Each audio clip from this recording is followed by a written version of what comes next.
அனைவருக்கும் வணக்கம். இன்றைக்கி மார்ச் 2, 2025 ஞாயிற்றுக்கிழமை. தினமணியில் இருக்கிற முக்கியமான நியூஸஸ் என்னென்னு பார்க்கலாம்.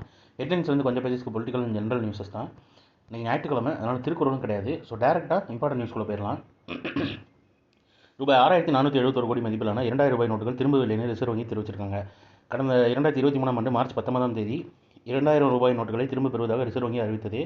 ஸோ அந்த அறிவித்த தேதியிலேருந்து இப்போ வரைய ஒரு 6471 கோடி மதிப்பிலான அந்த நோட்டுகள் பொதுமக்களிடமே உள்ளன. இந்த நோட்டுகள் ரிசர்வ் வங்கியின் 19 மண்டல அலுவலகங்களில் மாற்றிக்கொள்ளலாம் அப்படின்னும் தெரிவிச்சிருக்காங்க. அடுத்தது மார்ச் 7 மக்கள் மருந்தகம் தினம். ஒரு வார கால பிரச்சாரம் தொடக்கம்னு தெரிவிச்சிருக்காங்க. மத்திய அரசு சார்பில் ஒரு மார்ச் 7ஆம் தேதி மக்கள் மருந்தக தினம் கடைபிடிக்கப்பட உள்ளது. இதையொட்டி ஒரு வார கால விழிப்புணர்வு பிரச்சாரத்தை மத்திய சுகாதாரத்துறை அமைச்சர் ஜே.பி. நட்டா சனிக்கிழமை தொடங்கி வைத்தார் தெரிவிச்சிருக்காங்க. நாட்டு மக்களுக்கு மலிவான விலையில் தரமிக்க மருந்துகளை விற்பனை செய்யும் நோக்கில் பிரதமரின் மக்கள் மருந்தகம் திட்டம் செயல்படுத்தப்பட்டு வருகிறது. ஒவ்வொரு ஆண்டும் மார்ச் 8ஆம் தேதி மக்கள் மருந்தக தினம் கடைபிடிக்கப்படுகிறது. இதை முன்னிட்டு ஒரு வார கால விழிப்புணர்வு பிரச்சாரமும் மேற்கொள்ளப்படுகிறதுன்னு தெரிவிச்சிருக்காங்க. ஸோ மார்ச் 7 இந்தியாவில் வந்து மக்கள் மருந்தக தினம் அப்படின்றத ஞாபகம் வச்சுக்கோங்க. செபி தலைவராக துகின் காந்தபாண்டே பதவியேற்பு. பங்குச்சந்தை ஒழுங்காற்று வாரியத்தின், அதாவது செபி, SEBI, இங்கிலீஷில் வந்து SEBIன்னு சொல்லுவாங்க, செபின்னு. 11வது தலைவராக மூத்த IAS அதிகாரி துகின் காந்தபாண்டே. சாரி, எனக்கு கொஞ்சம் கோல்டு இருக்குது, அதனால் அப்பப்போ லைட்டாக த்ரோட் இதாகுது. இவருக்கு வயது 59, சனிக்கிழமை பதவியேற்றார். ஸோ 11வது தலைவர் வயது 59, சனிக்கிழமை பதவியேற்றார்ன்றதை ஞாபகம் வச்சுக்கோங்க. 6.5% வளர்ச்சியுடன் வேகமாக வளர்ந்து வரும் பொருளாதாரமாக இந்தியா தொடரும்னு IMF தெரிவிச்சிருக்காங்க.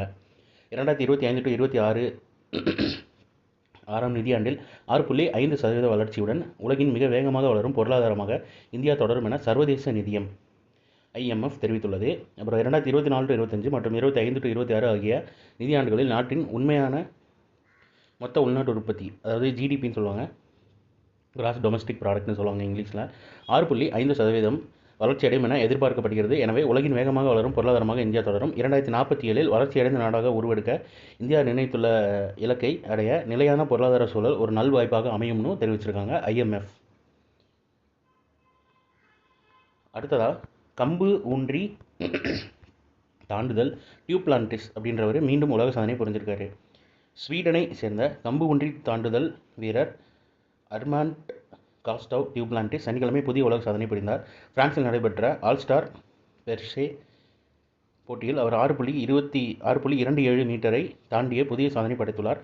முன்னதாக அவரே கடந்த ஆண்டு ஆகஸ்ட் மாதம், அதாவது இதுக்கு முன்னாடி அவரே 6.26 மீட்டர் உயரத்தை தாண்டி உலக சாதனை படைச்சிருக்காரு. அவரோட சாதனை அவரே முறியடிச்சு உலக சாதனை புரிஞ்சிருக்கதா சொல்லியிருக்காங்க. அப்புறம் துருக்கியில் வந்து 40 ஆண்டுகளுக்கு பிறகு குர்து கிளர்ச்சியாளர்கள் போர் நிறுத்தம் அப்படின்ட்டு தெரிவிச்சிருக்காங்க. துருக்கி அரசை எதிர்த்து சுமார் 40 ஆண்டுகளாக ஆயுத கிளர்ச்சியில் ஈடுபட்டு வந்த குர்திஸ்தான் தொழிலாளர் கட்சி PKK சனிக்கிழமை போர் நிறுத்தம் அறிவித்தது. அதை பற்றி எலாபரேட்டாக கொடுத்துருக்காங்க. இதன் மூலம் உலகின் மிக நீண்ட காலமாக நீடித்து வரும் ஒரு உள்நாட்டு போர்களில் ஒன்றான துருக்கி PKK மோதல் நிரந்தர முடிவுக்கு வரும் என்ற நம்பிக்கை ஏற்பட்டுள்ளதுன்னு தெரிவிச்சிருக்காங்க. ஸோ இன்றைக்கான இம்பார்ட்டன்ட் நியூஸஸ் அவ்வளோதான். இதோட ஷார்ட்டர் வெர்ஷனாக 1 மினிட் கரண்ட் அஃபேர் நம்ம சேனல் இருக்குது. வேணும்னா அதை யூட்டிலைஸ் பண்ணிக்கோங்க. மேலும் இன்னொரு நியூஸ் வீடியோவில் சந்திப்போம். தேங்க்யூ.